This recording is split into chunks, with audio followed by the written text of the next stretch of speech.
Okay, everyone, welcome to our Children's Safety Network, Child Safety Learning Collaborative State Technical Assistance webinar on incorporating youth voice into child and adolescent injury and violence prevention. And we are really happy to have some really amazing presenters with us today and people from all over the country doing this important work. We're really glad that you joined us. That this project is sponsored by the Health Resources and Services Administration of the U.S. Department of Health and Human Services under the Child and Adolescent Injury and Violence Prevention Resource Centers Cooperative Agreement. With this information or the content and conclusions on this webinar are those of the authors and presenters and should not be construed as the official position or policy of, nor should any endorsements be inferred by HRSA, HHS, or the U.S. government. And this audio is being broadcast only through your phone lines. So you can mute computer speakers that if you're hearing me right now, no doubt you have called in to 866-835-7973 or you wouldn't hear my voice. You're muted right now. As you came in, you were automatically muted, but you'll have the opportunity during Q&A if you'd like to speak up and unmute yourself just by pressing *# when we get into Q&A. You can also ask questions or add your comments at any point during the webinar by using that chat over on the left-hand side.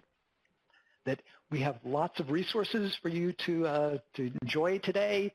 That if you look up in the top there above the slides, you'll see that there's a resource area with some files you can download, including today's slides. And you'll see some links to some resources over on the right. And again, you can use the bottom left Q&A at any time to ask questions, and this session is being recorded.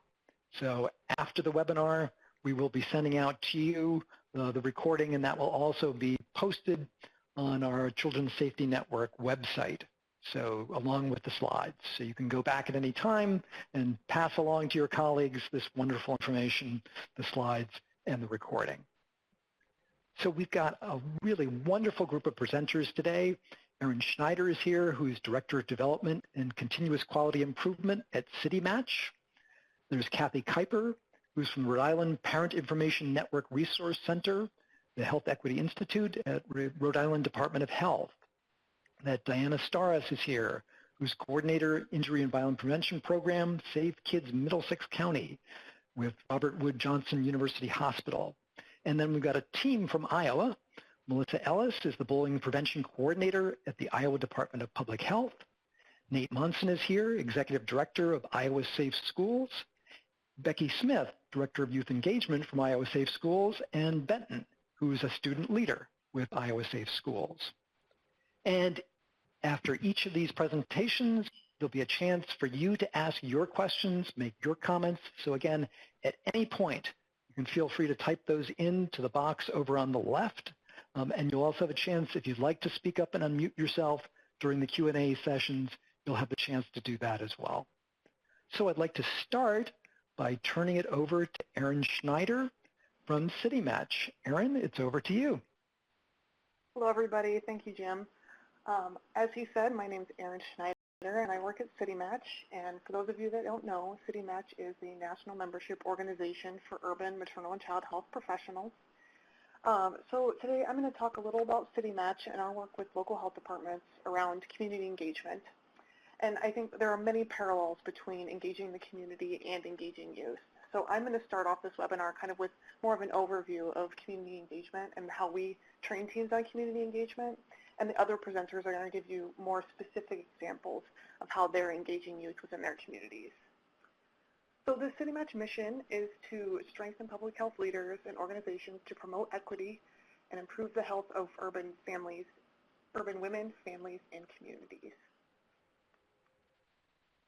So CityMatCH, like I said, is a national organization of over 170 city and county health departments and their MCH programs and leaders, and they represent urban communities in the United States. Our membership is extended to city and county health departments with jurisdictions over 100,000 people. So if there's a state where there's not an urban area that has a population over 100,000, one city or county health department is granted membership. So really the main task of CityMatCH is to build the capacity of local maternal and child health leaders. But if that doesn't necessarily mean that your jurisdiction is a member, you can certainly become an associate member, and that's really for anyone that has an interest in urban maternal and child health issues, and you can do that on our website, and you can receive news and information about local maternal and child health. So like I said, within our mission, we have a core focus on equity, and our passion and vision about equity and social justice is really woven throughout all of our services and products. This includes helping local health departments engage the communities and include community voices in their work. And we have a number of different projects that have equity at the center. We have a women's health focus project, a perinatal HIV transmission project. We provide MCH epi training and support, and we provide leadership training to local maternal and child health professionals. And we also host an annual conference, and I'm just going to put a quick plug in there for our conference. Our early bird registration actually ends today, and that conference is actually in Providence, Rhode Island. We'll have a speaker from Providence on soon, and it's September 23rd through the 25th. So that's the end of my little commercial for CityMatCH. But so I'm going to talk through one specific project that we have, our Institute for Equity and Birth Outcomes project. So we call this the Equity Institute for short. There have been 29 cities involved with the Equity Institute, and it's a learning collaborative of cities working to eliminate disparities in birth outcomes in their communities. So CityMatCH leads the teams through a three-phase process where we have them look at their data, engage the community, and then they select upstream and downstream initiatives for their communities, specifically around reducing infant mortality and birth outcome disparities. So we really encourage teams to have a data-informed but also a community-driven approach to selecting their interventions. So just to give you a quick example, in one of the Equity Institute communities, it was discovered that there were a large number of babies dying due to unsafe sleep practices.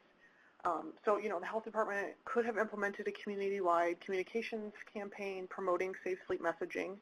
However, you know, after talking to community members in the communities that were most impacted by these deaths, it was discovered that there were major housing issues, and families often didn't have space for a crib, or families didn't feel safe leaving their babies alone because of pests and other rodents and things like that. So it wasn't just a lack of knowledge. People knew what they were supposed to do, but it was really more of a housing issue. And this has really resulted in closer collaboration between the health department and the housing department, and the start of a housing program specifically for moms and their babies. So you can see from this example that the only way the health department would have known this was to talk to the people that were most impacted. The data doesn't tell the full story, and that is why we train teams on engaging the community.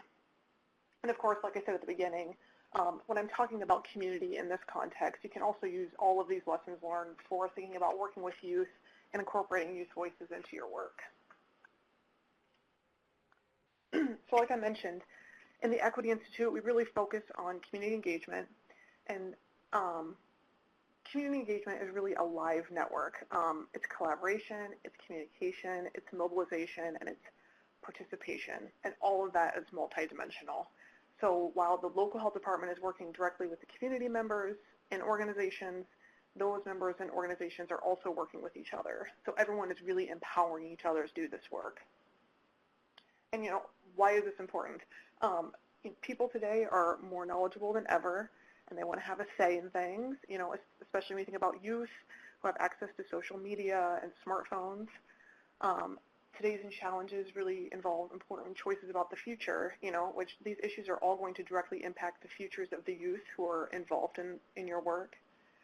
You know, the complex issues that we deal with in public health can't be addressed effectively by any one body acting on its own. You know, if the health department could fix all the problems, then, you know, we wouldn't have all of these disparities and issues, right?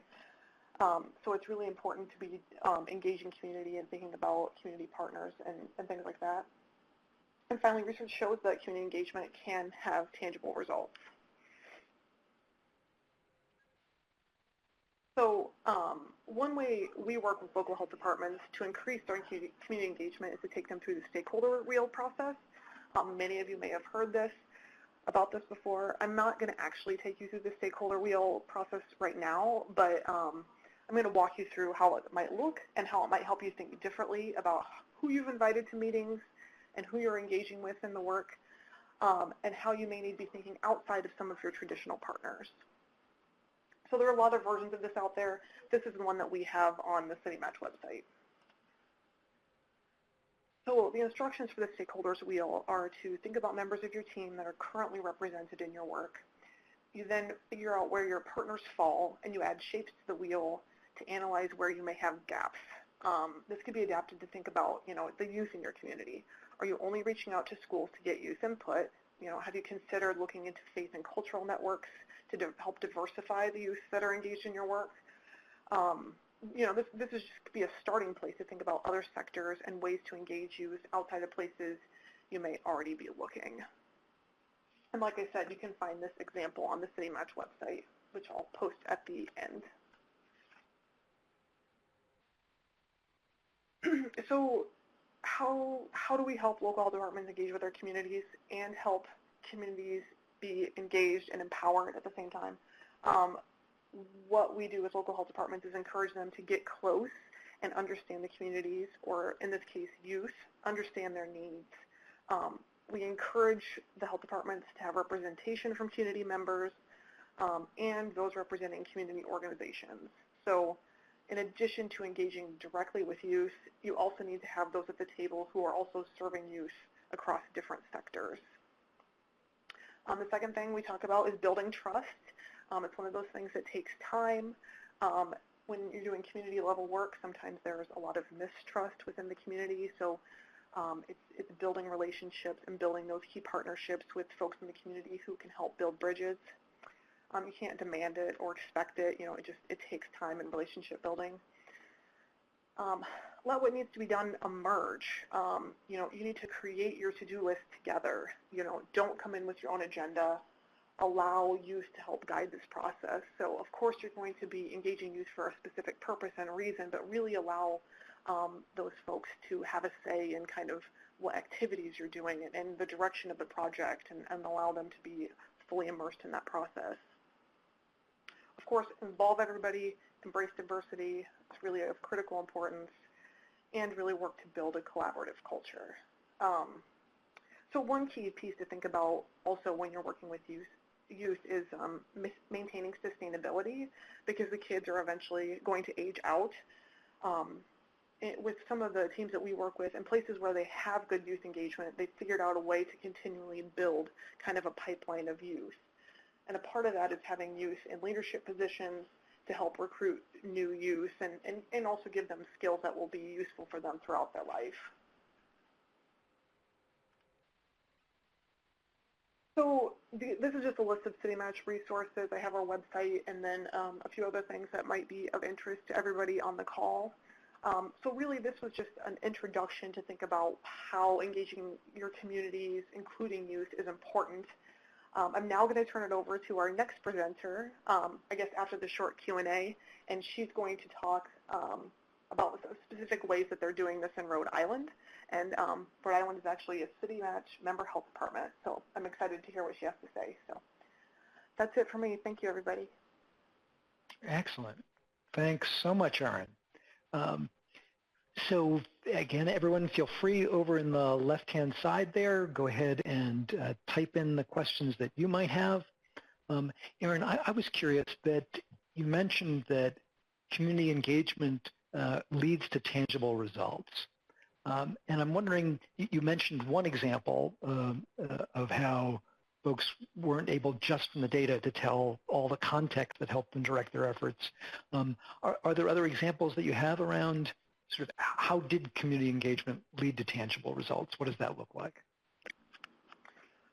Sure. I think one more specific example I can give is that we had an Equity Institute team that was actually using some youth voices to identify areas of opportunity when it comes to developing kind of a preconception health life plan.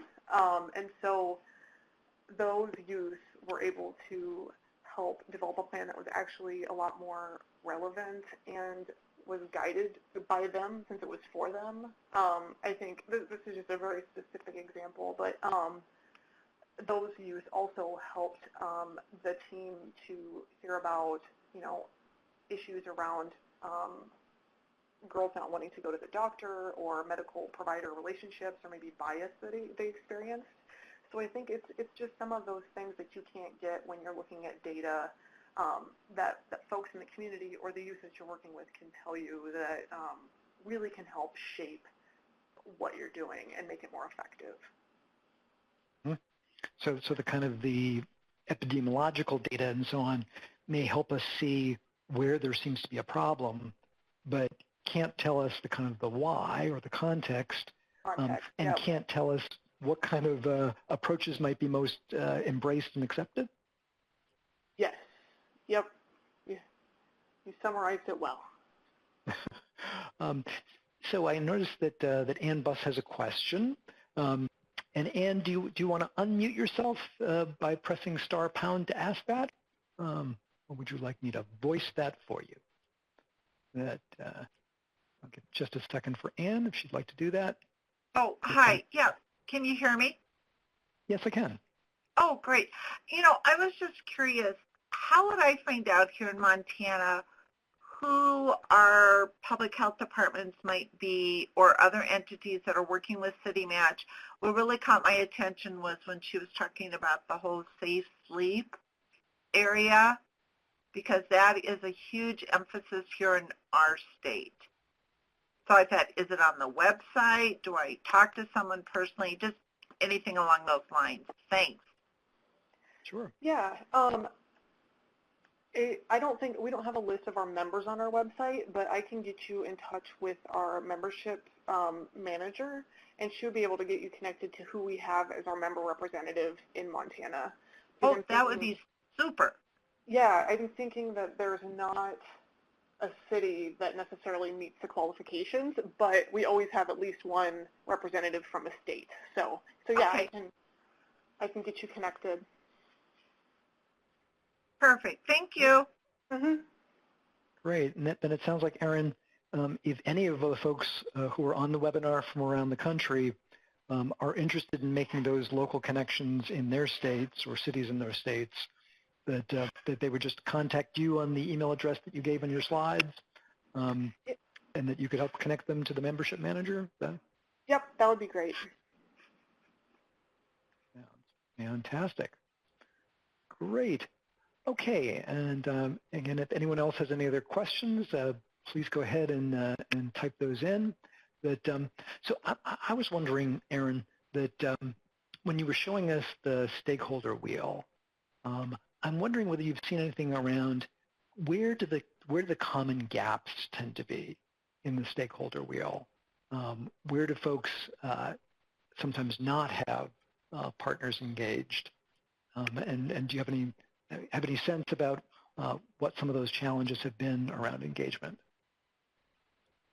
Sure. I think it kind of depends on the community, and then it also kind of depends on the issue that folks are tackling. But often what we see is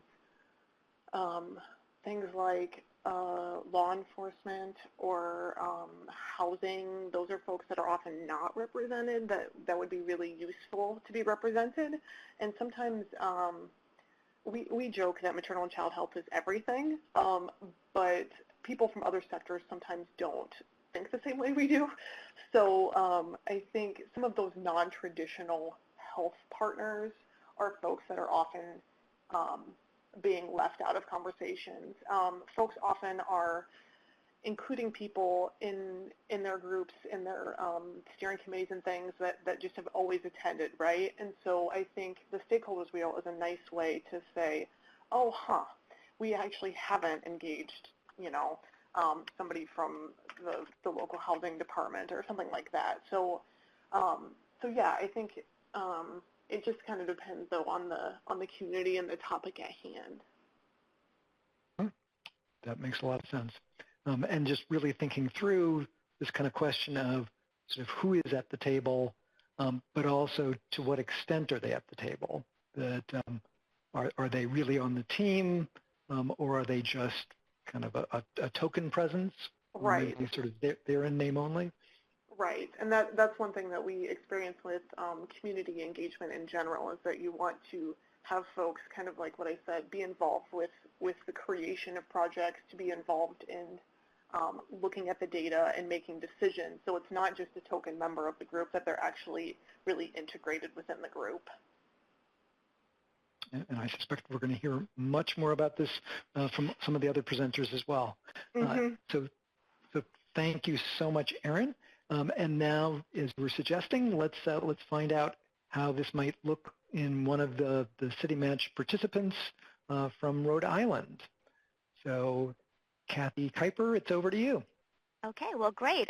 Thank you for inviting me to speak a little bit about the Rhode Island Department of Health Youth Advisory Council. Anyone who knows me knows that I love to talk about our council because it is a great group of young men and women ages 14 through 24 who, help us out, and they participate in regularly scheduled meetings once a month during, the regular kind of part, and then when we get ready for a conference, our meetings increase. And they give feedback on health programs, health initiatives, as well as learn, various skills such as advocacy and what it takes to participate in a community meeting. And, we're lucky because our group members have been with us for several years. And since we have them from age 14 to 24, they don't have to stay that long. But generally we do keep them for several years, and we get to see the growth in their maturity and their leadership skills. So we're very, very lucky. So again, I wanted to go ahead and promote Providence. Look at that beautiful skyline. That is the Capitol that you see, and that was taken right from Department of Health, kind of our courtyard. So if you have not signed up for the CityMatCH conference, that's going to be at the end of September 23rd through 25th. I hope this kind of inspires you to say, hey, let's go see Providence, because it certainly is a beautiful city, and the fall is a great time to visit it with all the college students back in town. So that's my plug for Providence. So this is a picture of our Youth Advisory Council in 2013. And as you can tell from this picture, look at those smiling faces. We have a lot of fun.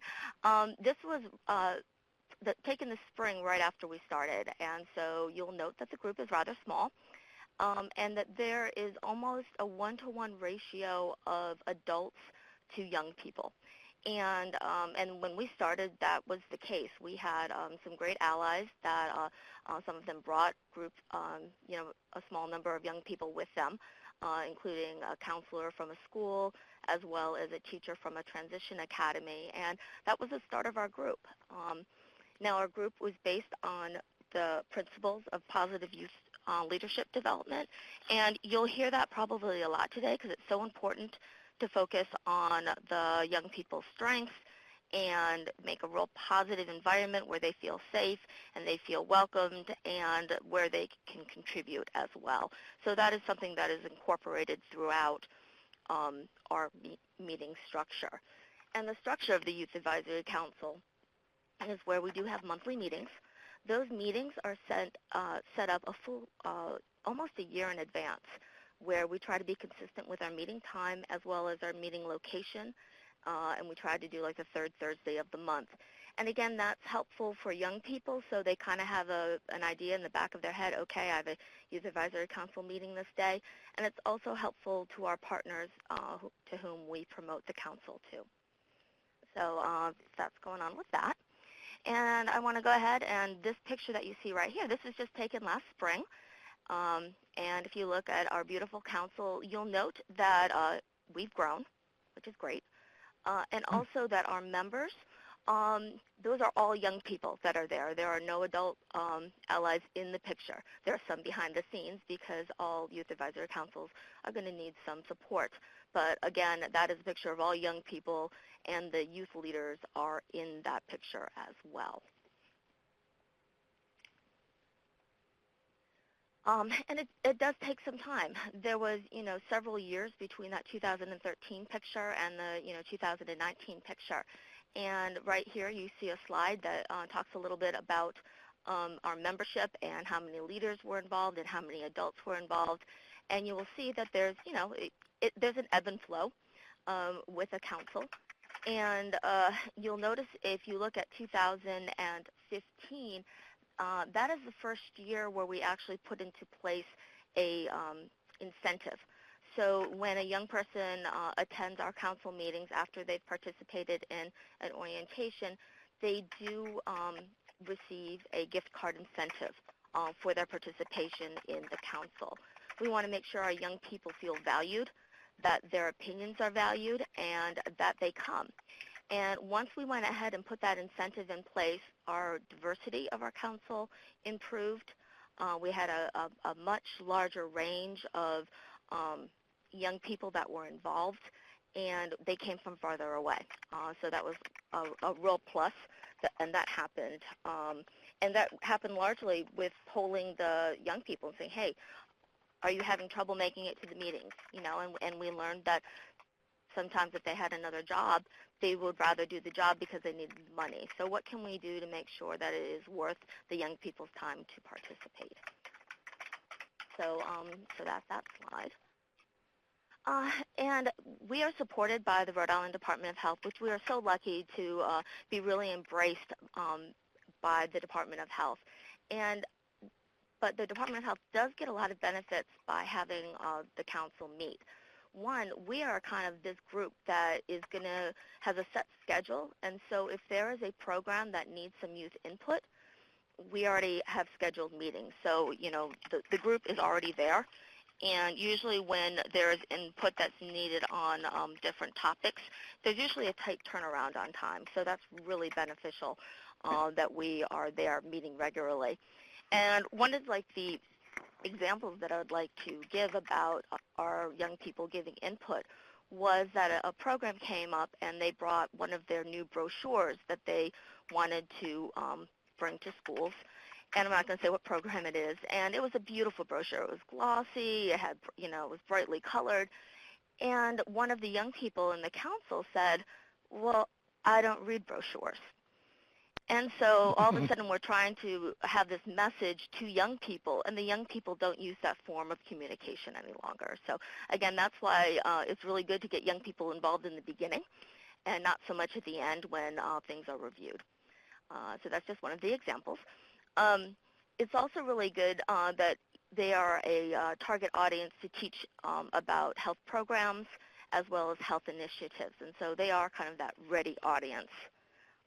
And then with them participating within the council, they really benefit from the fact that they are listening to speakers, they are learning to ask polite questions, and they are networking all at the same time. So that's real positive.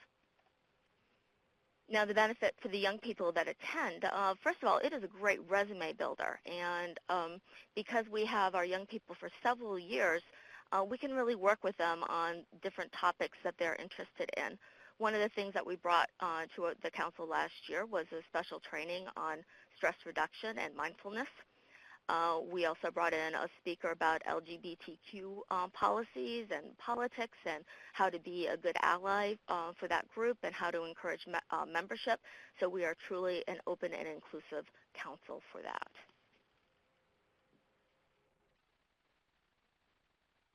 Now, capturing youth voice, it is harder than it looks. And one of the benefits of having a youth advisory council is that you have a group that regularly meets.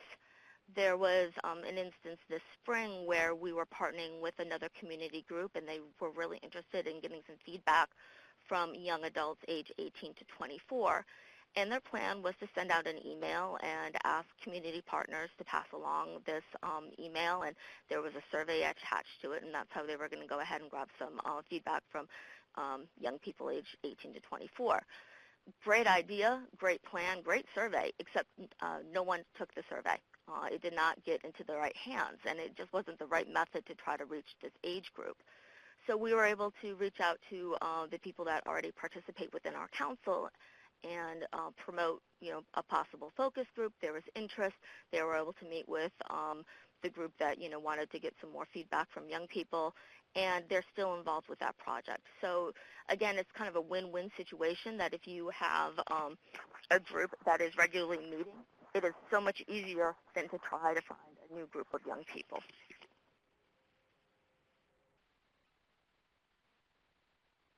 So this slide talks a little bit about where do you usually find youth voice. And, you know, I know there's a lot of people use SurveyMonkey. They use programs that are already existing for young people. There's a lot, if you can partner with existing youth groups, those are all great ways to reach out, focus groups especially. This flyer was developed by a young person who did a summer internship program with our Department of Health, and he was actually a member of the Youth Advisory Council, and he wanted to learn a little bit more about transportation struggles of young people. So this was something that came right from a young person who wanted to learn more about what other young people think about this topic, and so that was a project that was held a couple summers ago. We also made available for our members that they could participate in community events in which public comment is, requested and encouraged. And so as a leadership opportunity, our young people can attend public forums, public information centers, sessions, anything that really, an opinion of a young person is really needed. And so that is one way that we have stretched out our leadership opportunities. And, again, it's not always easy. I always like this, anyone, Bueller. Sometimes it's hard to find young people, and it's hard to get them involved. But again, if you have a standing committee, a standing council, it gives you a starting point. The Youth Advisory Council is supported by the Rhode Island Department of Health, and because we have the support of not only the Department of Health, but also the community partner of the Rhode Island Parent Information Network that can provide staff, such as myself and the youth leader, that we're able to do more things. We're able to have the logistic support of meeting space and supplies. We are able to arrange incentives for the participants. We're able to provide transportation bus tickets for people that struggle with transportation as well. So it really is a win-win situation. Now, to try to find youth voice, sometimes surveying and written input isn't the best way. A lot of times art is a wonderful way to do it. Can you incorporate art into your activities? One time we had the young people make a whole bunch of buttons on the health topics in which they were concerned with. Also acting, there can be skits. Another way would be song and spoken word poetry as well. So, look at different ways to incorporate youth voice that isn't just kind of the, written word, because you might be able to get a little bit more creative with that. One of the opportunities that our Youth Advisory Council is involved with is as the ambassadors for the annual Dare to Dream conference, and this is just a huge opportunity to show their leadership skills. It's also a great opportunity to try to capture more youth voice because hundreds and hundreds of young people attend this, both with and without disabilities. Again, we try to embrace the talents of our young people that attend our Youth Advisory Council, and this is Dean. Dean is a talented photographer, and he was able to kind of capture everything we did this year under the camera lens, and it was really exciting as we did our year-end roundup to see everything that we covered during the year, seen through Dean's eyes and his camera. This is Olivia. Olivia started with us when she was only 14 years old. She is a senior in high school right now, and she is one of those ones that has definitely blossomed under her involvement with the Youth Advisory Council. Olivia always had an opinion. She was not afraid to speak her mind. However, she has certainly learned some skills to make sure that what she's saying is helpful and that she is really giving the input of what's asked and not kind of what she just wanted to talk about. She is now a role model for our new members and frequently takes the new members under her wing and shows them the ropes of the Youth Advisory Council. This is the Dare to Dream conference that took place this year, and I just love this picture, so I'm just showing off a few of our members there. They were talking about strengths and their superpower, and as you can see with the capes and their presence, they were an absolute hit. At the end of our conference, the Dare to Dream conference, there was this young woman who really wanted to sing. The conference was actually over at this point when this picture was taken. And so she had gotten on stage, and when she got on stage, she was very shy. And she was singing, but softly into the microphone. And members of the Youth Advisory Council got up on stage behind her and became impromptu dancers and became her backup dancers. And you could just see her change and become louder and more confident. And she was really working the stage and working the audience that was left. It was mainly volunteers that were cleaning up, but it was absolutely beautiful. When the song ended and she exited the stage, the mother thanked each of the Youth Advisory Council members that were, on stage with her, and thanked them for helping her find her voice, which is just priceless. So again, peer support is so helpful when trying to reach out to all audience members and all people that have something to say.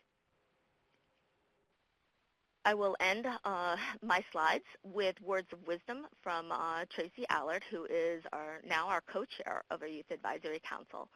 And again, just really highlighting the fact that we are all different, and that is a beautiful thing.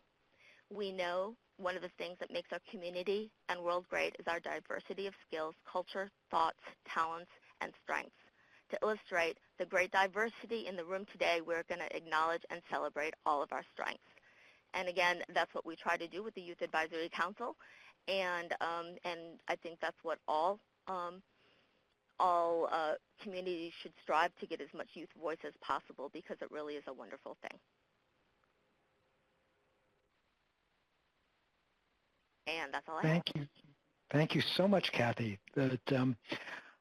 Several of us here on the Children's Safety Network team saying that we're really moved by the story that you were sharing at the end there about what had happened at the Dare to Dream conference.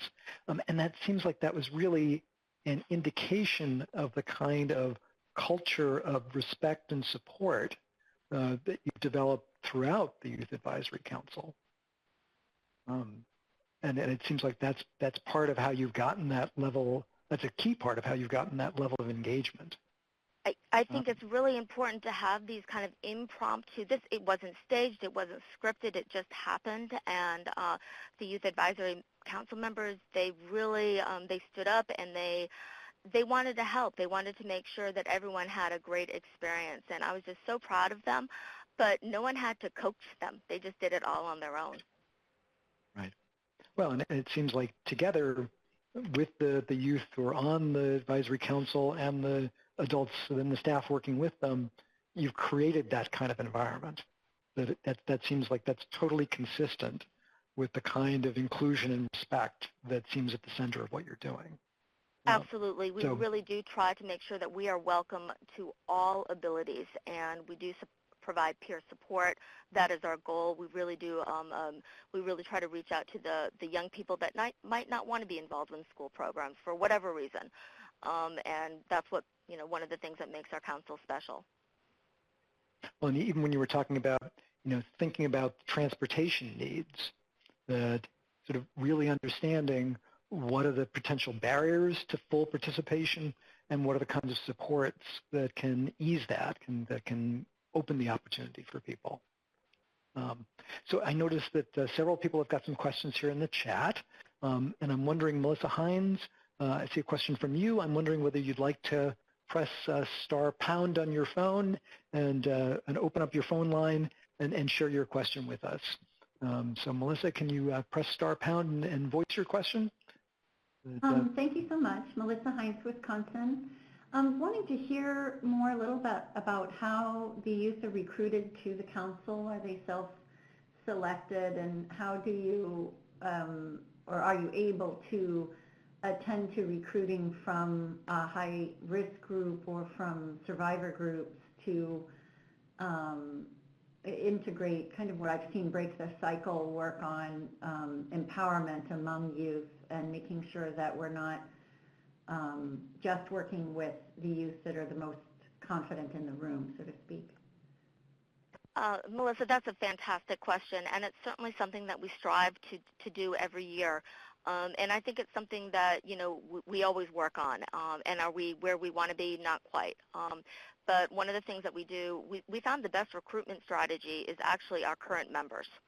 To have them recruit people, because we do reach out to schools. We do send out flyers to all the special education directors. We send them out to the parent groups, the family-to-family centers, all the different youth centers that are available in the state. But honestly, we find most of our new members from kind of word of mouth. We have quite a few members that are from something that's called the core cities of Pawtucket and Central Falls, and that group really is at risk. So we are able to have some, populations that are challenged. But again, it's those kids that aren't involved that, they worry me too. I want to get those ones involved that might not be working or they might not have something to do. And the fact that we are open up to the age of 24 is wonderful, because once young people hit 18, a lot of the programs that are out there, they have to end, kind of the program. They need to be there for the younger kids. And, meanwhile, you have this population, 18 to 24, a lot happens during that time, whereas the transition and you've got possible health care changes, you have housing issues. There's a lot going on. And so, again, anything that we can do to keep the young people involved, the better. Thank you. And Kathy, can you say a little bit more about how youth get involved? That you said that other youth who are part of the council can become key ambassadors. Absolutely. What's the kind of application process or selection process, or how does it work? How does somebody become part of it? It's a self-selection process. I feel strongly that anyone that is interested in being a member can be a member. Who are we to say that you don't belong with us? So anyone who's interested in health topics and they sit through an orientation and they want to, participate, they are welcome. And as I said, we have one member, Jeremy. He's absolutely fantastic. He's a star recruiter. I think he brought in 8 different people at one time or another who have become members. And we've had some boyfriends and girlfriends who've kind of been with us for a year or two, and then, they've gone on their own way. And a lot of our recruitment is through the schools. There's also another agency called the Parent Support Network that runs a program for young people, Youth Move, and so we try to partner with them. Unfortunately, our meetings are at the same time, which is, it's a bummer. Sometimes that happens, but we do try to co-host when we can. Great. And I noticed that Christina Costa has a question in the chat. Christina, would you like to unmute yourself and share your question? Just hit *# and go ahead and unmute and share your question if you'd like to. I'll give you just a moment to do that. But, Christina, would you like to speak up and ask your question directly? Oh, Christina may not be able to unmute easily.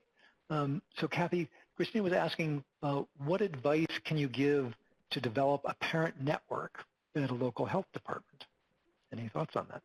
Well, I hope that the Department of Health has a connection with the family-to-family center within the state, because each state has one. All states also have a parent information center as well, which is just a great resource for to reach other parents, as well as they usually do trainings and they have resources, and that would be a great starting point to make some connections. Great. And I see that there's been a whole conversation in the chat that between Janet Nelson in Iowa and Carol Hardy in Texas, where Texas is providing some funding, some mini grants to community agencies to help them get more youth involvement. And it sounds like, Kathy, that they're suggesting that these mini grants are for some of the things that that you were suggesting, things like transportation, bus tickets, food at meetings, that sort of thing, that can help. Having that kind of support available can help youth to get involved. It absolutely makes a huge difference, and that's fantastic. Carol, I don't know you, Carol, but I saw that, and oh my goodness, that is wonderful. And I'm wondering, how expensive is this? That you made a very clear and compelling case that having this existing group, having this youth council, this ongoing group, is of so much benefit that as new topics come up, it's not like you're trying to then figure out how to engage youth. You've got a group that's already there and engaged. How expensive is it to do something like this? It would be really hard for me to give you a number off the top of my head, but it's really not as expensive as one would think because, as I am like the mentor and I help a lot with kind of behind-the-scenes work, it's not the only part of my job. It's one part of my job. Our peer leader, who is the chair of the Youth Advisory Council, that's not her only job as well, although it is, a significant portion of it. And we are able to get free meeting space. The supplies are kind of in the wash. However, the incentives, they do add up because we do $25 per person per meeting, and if you have 13 meetings. But I don't want to go ahead with all the different amounts. We were awarded an emerging practice from AmChip in the Innovation Station this year, which I'm very proud of. And if you go there, thank you. If you go there, there is a breakdown of the cost that might help a little bit. That sounds great. And it sounds like it is, in the end, much less expensive to have this ongoing group than to try to start over every time and put out the survey that nobody answers and have to figure out the next thing to do. So Kathy, thanks so much for sharing all that insight. And now we're over to Diana Staris. Diana, over to you. Thanks, Jim. Hi, everyone. I'm very excited to see so many states represented and be able to share our program. The Safety Ambassador Program is a program that promotes a culture of community safety by training high school students to teach elementary school students in their district. The program recruits juniors and seniors from local high schools, and they go and provide those safety presentations to first and second graders in their district. Sorry, I lost my little, there we go. So you can see our program goal here. I just wanted to talk a little bit about Middlesex County. We are right in the center of New Jersey. We have a population of about 810,000 people, and we are a very diverse county. 42% of the households in our county report that English is not the first language spoken in their home. So sometimes getting safety messages out is a little bit difficult because we do run into a lot of language and cultural barriers. We certainly, in the town that I am based in, we have a big population of fairly new immigrants to this country, many of whom don't read or write at all. So it becomes a job to figure out how to get these messages to them and to their families. Excuse me. So we've figured out that through this service learning program, our safety ambassadors use what they learn to solve real-life problems in their communities, and they not only learn about the practical applications of teaching younger students about safety, but they really become active, contributing citizens and community members through the service that they perform. Every high school recruits their students in a different way. Some of them hold auditions, some go to their peer leader groups, some use their SAD groups. We even have drama club members who are safety ambassadors. So it's really up to each of the individual high schools to figure out how they will recruit their safety ambassadors. So the 4 safety modules that we focus on are wheeled sports safety, pedestrian safety, safety in and around cars, and fall prevention. And we chose these topics because we looked at our data from our trauma registry. We are a level 1 trauma center here at Robert Wood Johnson. We looked at our emergency room data, and then we looked at local and state reports to determine the top 4 mechanisms of injury for this targeted age group.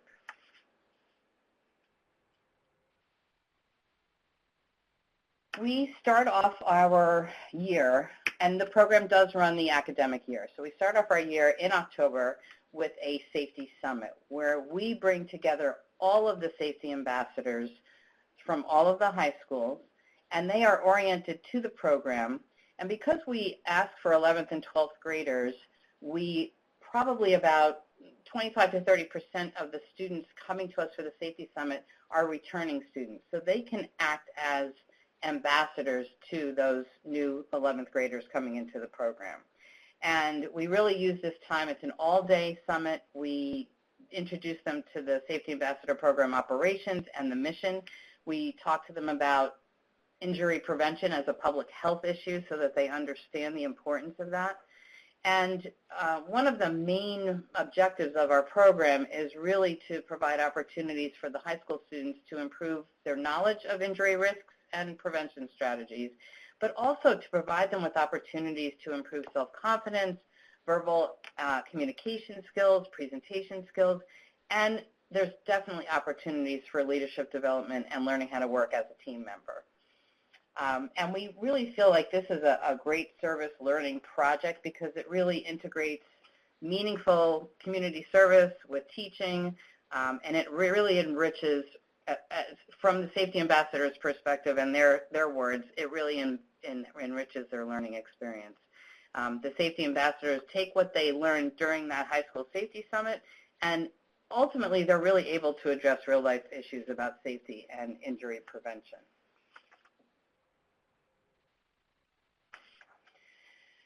So we utilize our safety ambassadors, our previous safety ambassadors, those that have graduated, along with some of our Safe Kids Coalition members to provide presentations at the Safety Summit on the 4 topics so that the attendees can really see what this is supposed to look like. Do they have to follow it to a T? Absolutely not.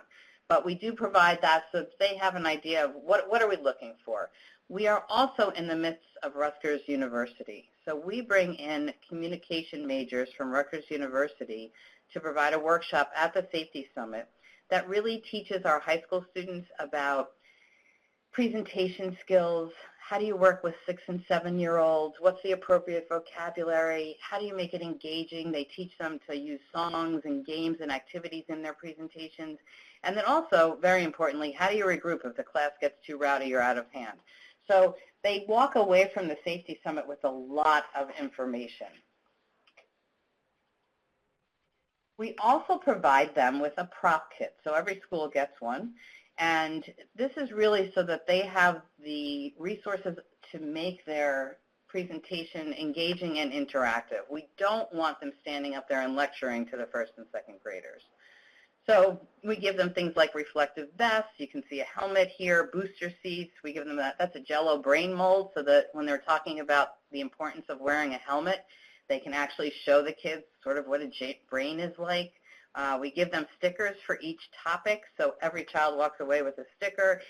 There are teaching cards that we give them. You can see an example here so that as they're showing these laminated pictures and using them, right on the back are the key safety messages. So it makes it very easy for the students to utilize these resources. We also provide them with a manual that has some sample lessons plans and resources from Safe Kids Worldwide. So all of the key safety messages that we teach are found on the Safe Kids Worldwide network. So that way, if they've got questions, they want to get more information, that's a definite website that they can go to. Now, once the Safety Summit is over, the safety ambassadors pair up. And so typically there are 8 safety ambassadors, and they each pair up, and each of those pairs takes on one of the topics that we're covering. And they're charged with leaving in October, and they've got the rest of October, November, December to come up with an outline and an interactive lesson plan that will last between 20 to 25 minutes.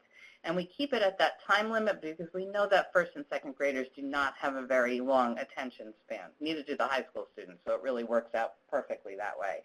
And they're really encouraged to do some web-based research, increase their knowledge base about these topics, and then put together an engaging lesson plan for the students.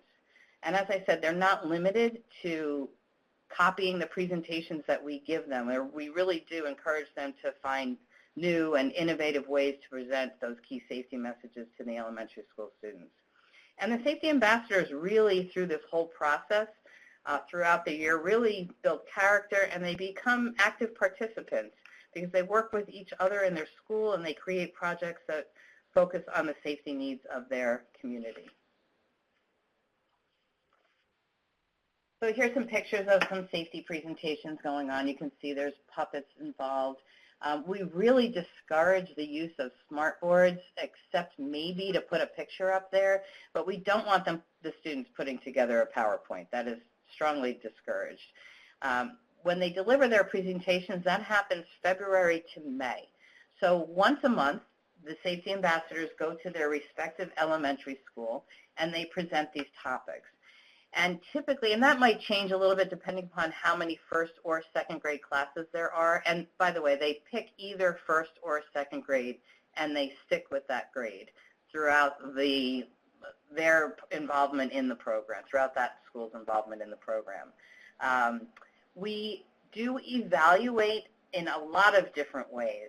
Our high school students' knowledge acquisition is evaluated pre and post at the Safety Summit using the automated clicker system so that they're doing this basically on their phones.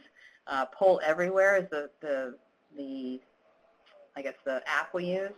And then again, at the recognition lunch that I'll talk about in a bit, we do another survey to see if they've retained that knowledge. The elementary school students are administered a survey by their teachers prior to the first presentation. And there are 16 questions on that. We've developed a Prezi, and for those of you who are not aware, it's sort of an interactive PowerPoint. And that is what the teachers show. And there is a statement to go along with each picture that comes up on the screen. And our elementary school students have an answer sheet in front of them that just has yes or no. And they just circle yes or no, because a lot of them aren't even really reading and writing yet. And we have found this to be very effective. Elementary school students don't typically lie about things like this, so they're pretty honest in their responses. And the last 4 questions of that survey really are behavior related, safety behavior related. So we administer that survey again at the end of the year after all of the presentations are done. So we've really been able to look at knowledge acquisition for our both age groups and also looking at behavior trends with our elementary school students. We also evaluate the presentations because one of our goals, if you remember, was to provide some opportunity to improve presentation skills for the high school students. So the elementary school teachers, we have some volunteers and fellow safety ambassadors will evaluate the presentations as they are going on, really looking at content. Did they cover all the safety messages? And then also looking at quality. Did they speak clearly and convey those messages clearly? Were they able to keep control of the classroom? Did they stay within that time? We really wanted to keep it to that 20 to 25 minutes. And what we've seen is we compare February versus May, and we've seen a definite improvement in presentation skills.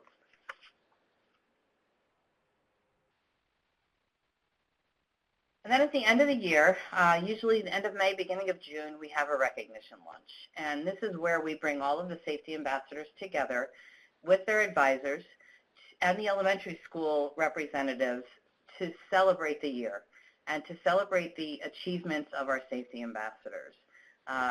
Students are invited on stage. They receive certificates from their high school advisors. We put together a video montage, which I have to tell you, that's probably the highlight of the recognition lunch. Forget the fact that they just got a really nice meal. They really are interested in seeing their picture up on the screen and really reflecting and remembering what went on during the year. So it's very exciting. We also have, I'll talk a little bit about sponsors, but we also invite our sponsors to come so that they can see what their funding is supporting. And we ask our safety ambassadors at the recognition lunch to share anecdotes from their presentations. Maybe they have a story about a child who had an aha moment. And then we also ask one of them to get up to talk about what has it really meant to them to be a safety ambassador. And I'll tell you this, last year, the gentleman that got up started talking, and his presentation started off, when I first became a safety ambassador, I really did this because I thought it would look great on my college application. But, yeah, exactly. But we really, he went on for probably 10 minutes. We really kind of had to tell him to wrap it up because he just enjoyed so much being a safety ambassador and really felt the impact on his life personally. So we know just from the reporting that we get from our safety ambassadors that they are engaged, and they definitely take something away from this program.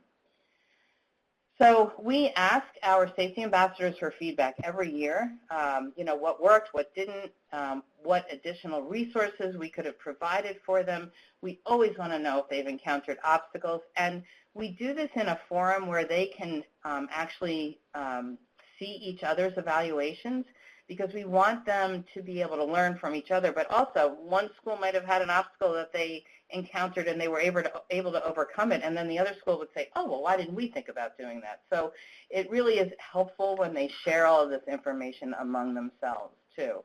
And then, obviously we want to know what they're going to do with the knowledge and skills that they acquired, because ultimately we want them to be safe and active young adults, too. So it really provides an opportunity to take that classroom learning and use it in the community. And oftentimes our recruitment is done by the students, because they have friends who are in other districts, and they'll be talking about it, and then we get a phone call from a teacher. How do we get involved? So it's been a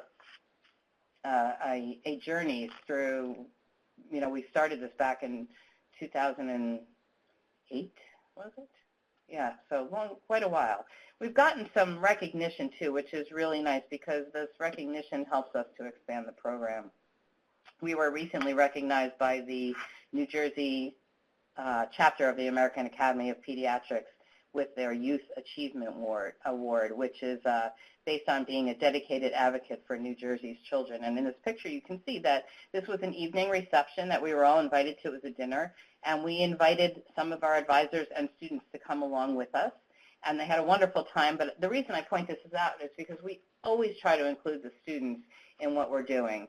And this was, they're the ones who are out there doing the program. Yes, the program got the award, but if we didn't have great students, that really wouldn't happen.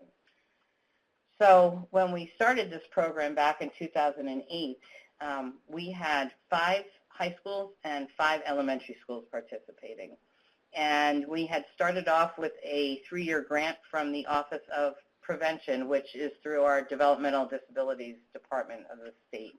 And this past year, you can see the growth here with all the little dots. We know that this coming year we've got 31 high schools and 40 elementary schools participating. And now we are not just in Middlesex County, we also are in Monmouth and Somerset County, which are neighboring counties to us. Our goal really is to present this as a model program that can be replicated.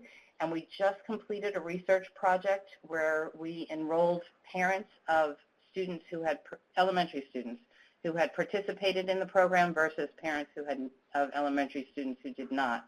We had 3 cohorts over a 5-year period. And the research just showed that we didn't get a large report from parents of injuries necessarily. There were low numbers of injuries and not a significant difference between our control and experimental group.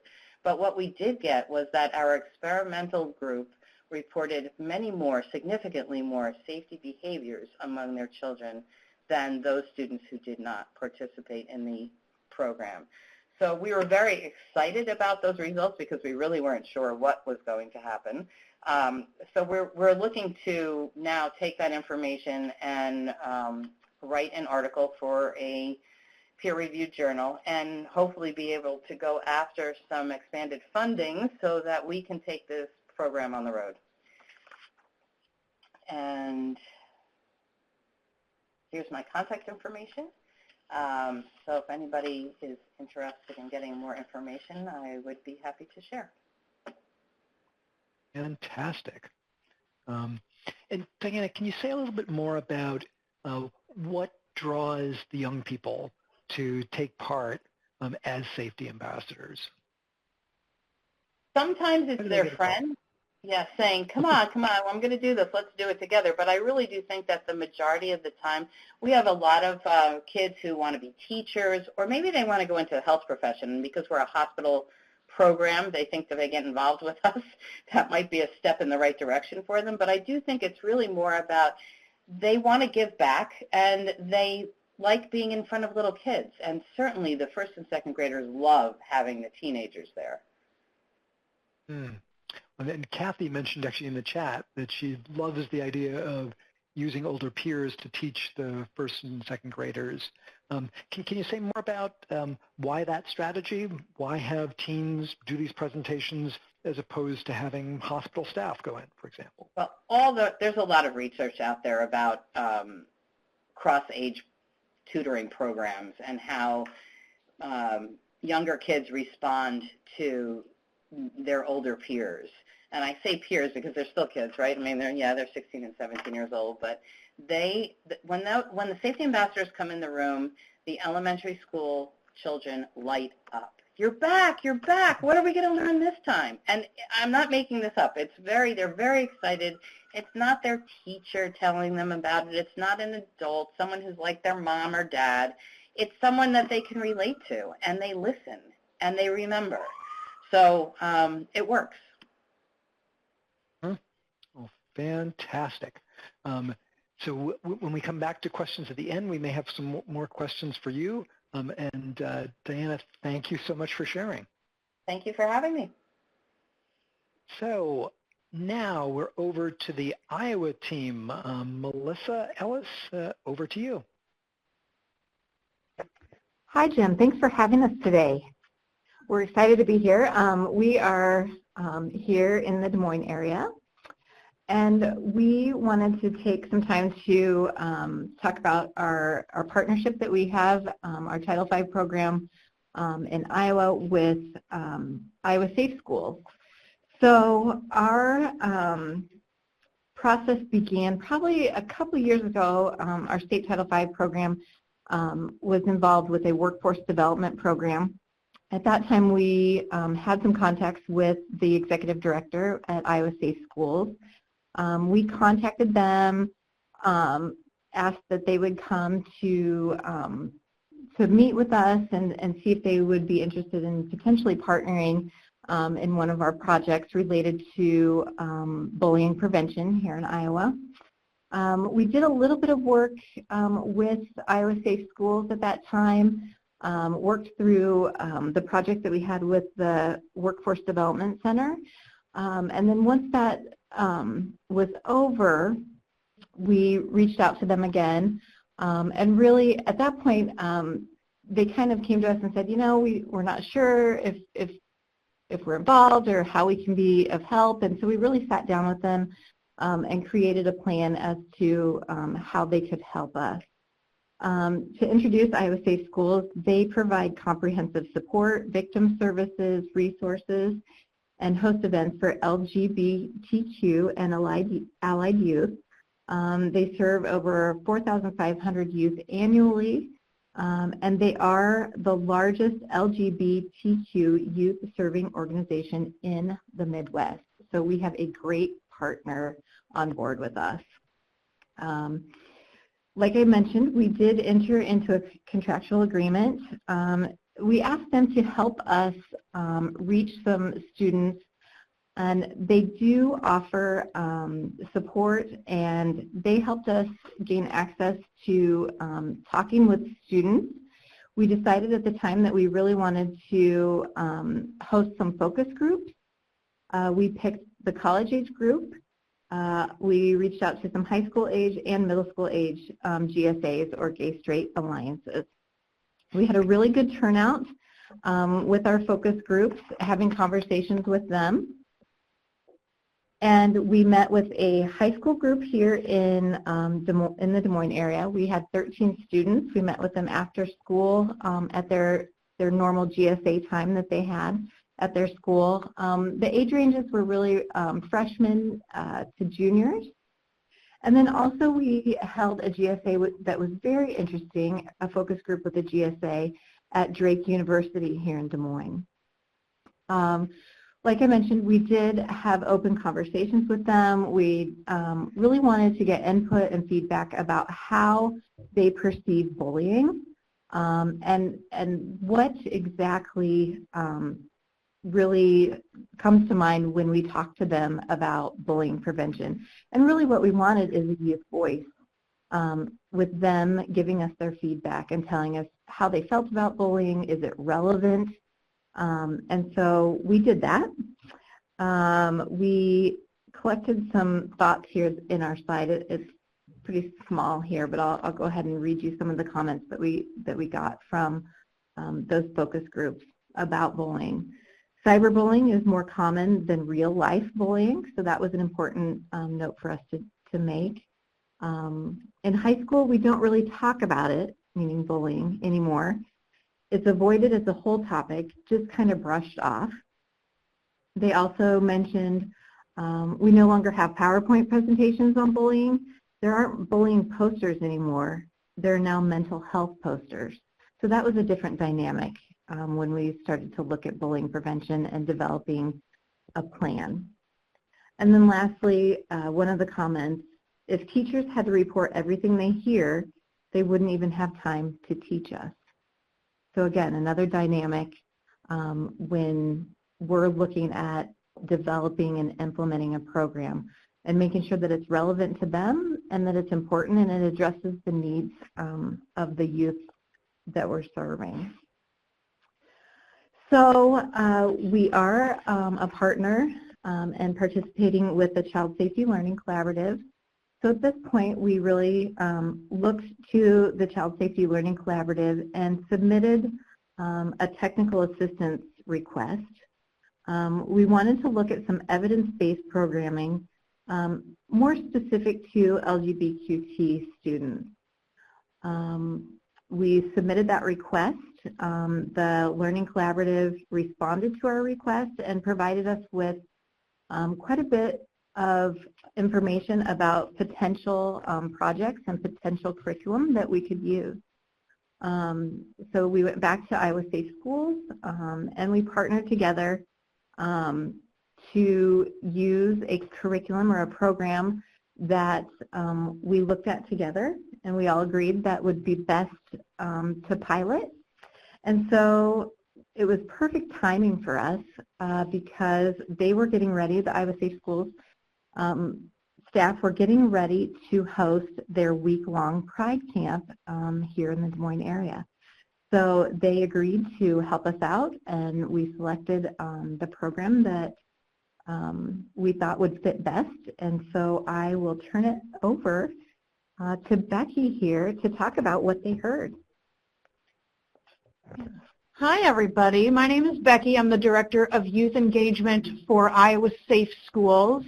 And so the Pride Camp program, I'll talk a little bit about Pride Camp just quickly to give you all a little bit of a background. Pride Camp is the only LGBTQ youth summer camp in the Midwest. We serve students ages 14 to 18 at this particular Pride Camp. And we thought this would be a really great opportunity to utilize the workshop that we're going to talk about here shortly as a focus group, because we already have camp counselors doing check-ins daily with our campers in small group settings, which is really just a great time to establish that connection with students as well as create that safe space for them to start having those conversations. And so as a group, we are together with Melissa, we talked about doing the lifeguard workshop, which is a series of workshops that was developed by a national organization called the Trevor Project, and is designed to help young people identify different challenges that are faced by LGBTQ youth, and then how to support a student in crisis, whether that's a friend or yourself or somebody that you know of or someone that you're seeing.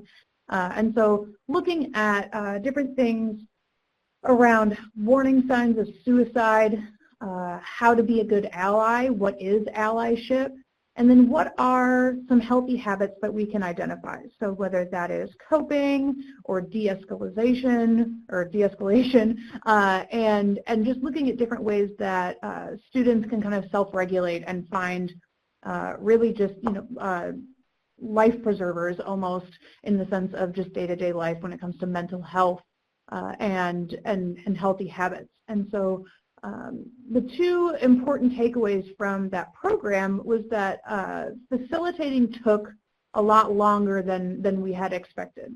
When we did these lifeguard workshops, they say that they take anywhere from 10 to 20 minutes to facilitate a discussion around these topics. What we found is that students were really receptive to the topics and were really open to having some deep conversations around things that they've seen in their classrooms, things that they've experienced themselves. Self-disclosure is a big thing among our students. And we're really,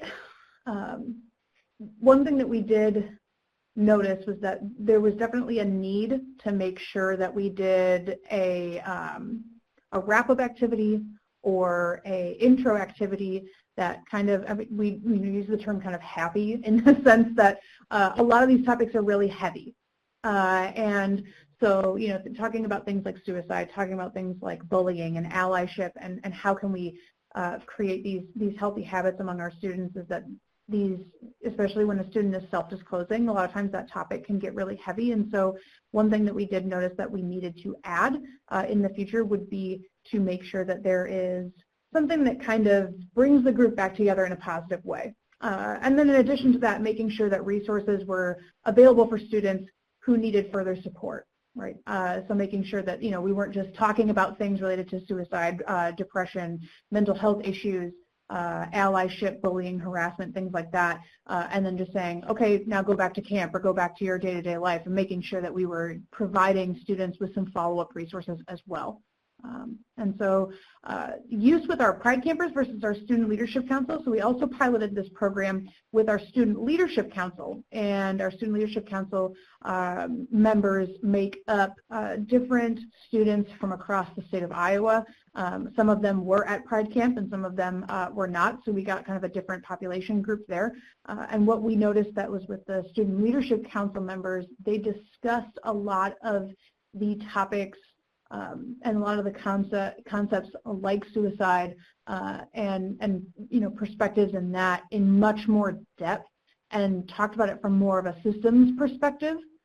So what systems are in place, what are some of the cultural norms out there, what are systematic influences that contribute to LGBTQ youth experiencing victimization at higher rates than their heterosexual or cisgender peers.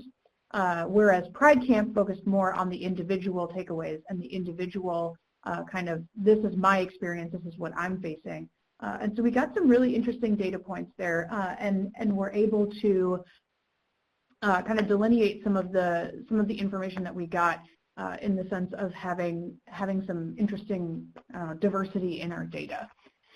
So we have a very special treat for all of you. We actually have one of our Pride Campers with us who's going to talk a little bit about his perspective, as well as what is the importance of just youth voice in creating programming. So I'm going to hand the phone over to Benton.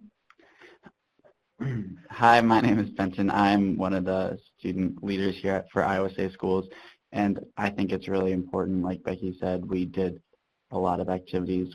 We dove into those deeper activities, and sometimes I felt like, and what I kind of got as a general feel from the group is that it can be kind of deep, and then it's very hard to get back into the swing of camp, which is a very fun, and everyone is just so inclusive there. And so it's kind of hard to get back into the swing of that. So adding that positive twist on it at the end and making it more fun would be a great thing for next year. And I think it's really cool how they have our Student Leadership Council, which I'm a part of as student voice, because like I grew up around the Des Moines area, but I don't know certain things that I hear from Northwest Iowa, which can be a very different environment. So it just is really cool, and I think that's an interesting thing, but yeah. Cool. Awesome. Thanks, Benton. So one thing that we wanted to definitely kind of reiterate just in things that we found was, that students are really the experts in what they need to feel safe and supported in their community and at school. It seems like a pretty simple concept, but it's an important one to really hammer home, and that students are experts in their own story, and that all of the programming that we do that is impacting youth should reflect their needs and really come directly from the students, right? Because if we're not working for our students, if we're just creating programming and supports without actually having a student voice involved, we can't really know for sure if it is relevant. And so that was one of the biggest takeaways that we got. And so it was great to have that opportunity to talk with our students, to have one of our student leaders not only be on the call today, but also just be involved in that decision-making process is crucial for all the programming that we do at Iowa Safe Schools. And so we were super excited to have Melissa be on board with all of that. And then these are just a couple of pictures from some of our group check-ins that we did at Pride Camp. So this is kind of what a small group session might look like. They happened at different areas of camp, but they were opportunities for students to kind of get together around tables and hang out for a little bit and talk about some of our topics, and then try to make some time for I guess some activities that are a little bit more upbeat to wrap things up. All right. Thank you, Becky, and thank you, Benton, so much for being here with us today. When Jim had emailed and messaged to ask if we would be a part of today's webinar, I immediately went to, well, it is about youth voice, so let's invite someone that can actually give us a perspective as a youth that we've worked with. So thank you, Benton. We really do appreciate you coming in and being here with us today and listening in on the entire webinar. And so we saved the best for last, I think. So again, we were really glad that the timing worked out, that we could work with Iowa Safe Schools to use the project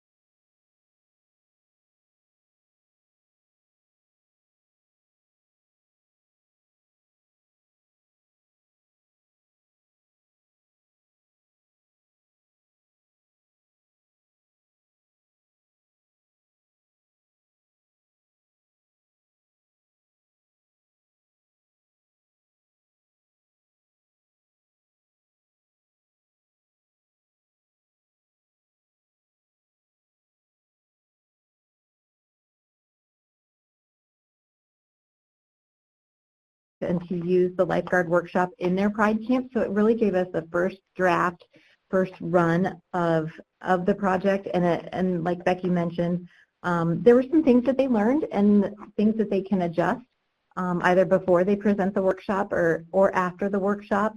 And so we're going to utilize that information and move forward. Again, it was important that we engage students, so we've learned that lesson in the beginning, to utilize our students and utilize their voice in how we present the workshop to students. And so as of now, we've done a pilot, and now we're going to move forward with the project by implementing the lifeguard workshop starting this school year. So this fall, we're working to schedule some dates with school GSAs and continue the workshop and continue to gain information and really capture data from the program. We have asked the Iowa Safe School staff to develop a pre and post test, and they've done that. And so we can really get that information and look at that data to see how well it's working. We're in that implementation phase of our project. So thank you all very much for, number one, to the Learning Collaborative for inviting us, and again to Nate, Becky, and Benton for joining us today on this webinar. And thank you all for sharing. Fabulous stuff.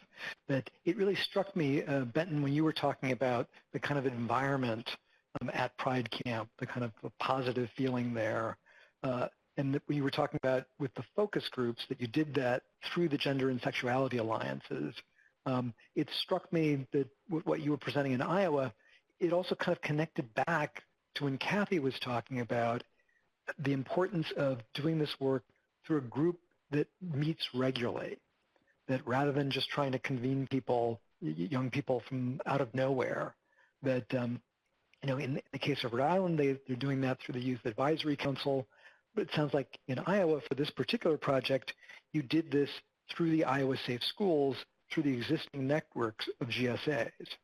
And I'm wondering sort of how you found that in terms of being able to build on that existing network.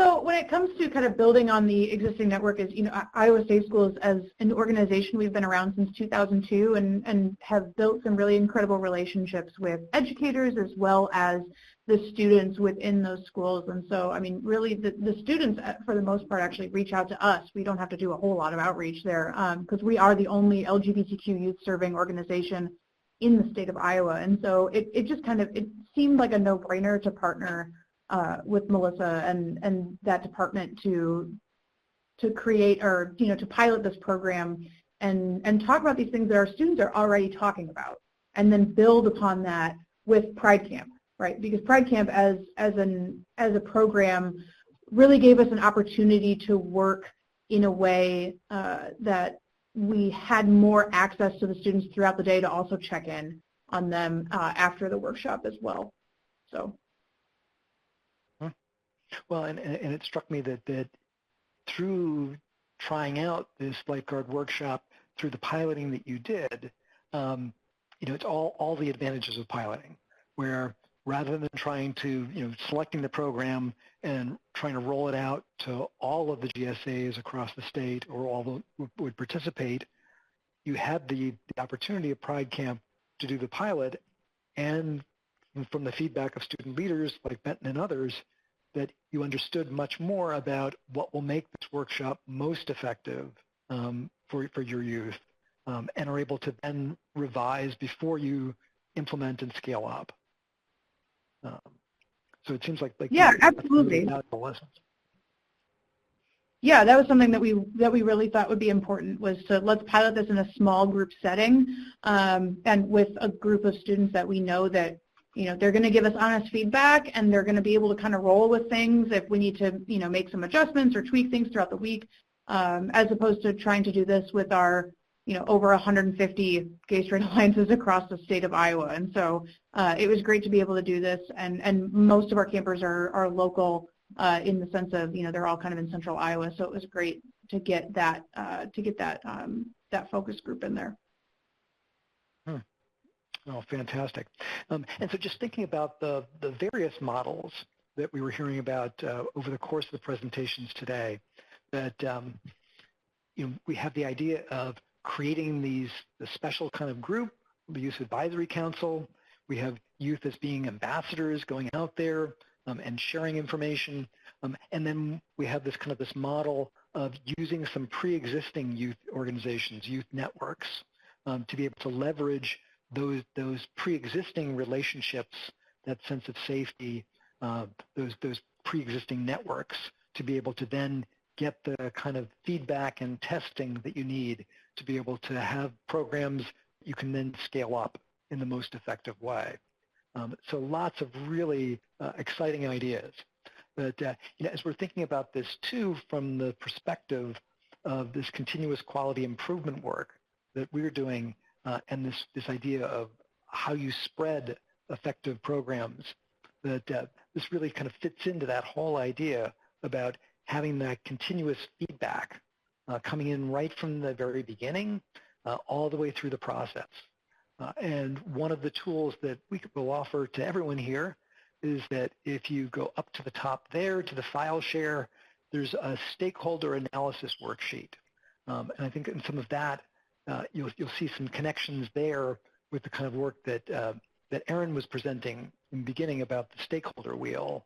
Some ways to think about who are your stakeholders, in this case sort of focusing on youth, that who are they, what are their motivations, what are their concerns. We heard that as kind of a thread that came through a number of these presentations. What are barriers to participation? So those are some tools that you can use as you're thinking about within your own work, within your own states and jurisdictions, how to really engage youth in the kind of deep way that we were hearing about in these 4 different examples. But we also invite you to partner with us in the Child Safety Learning Collaborative, that we are focusing on a range of 5 different priority topics. We currently have 18 states and jurisdictions participating, some of whom we're on today in cohort 1, and we'll have another cohort beginning in 2020. So if being part of this kind of process might be useful to you, we invite you to come and join us for that as well. Also, as part of a data-driven process, we're looking for your feedback. So we really appreciate your data. That you'll see a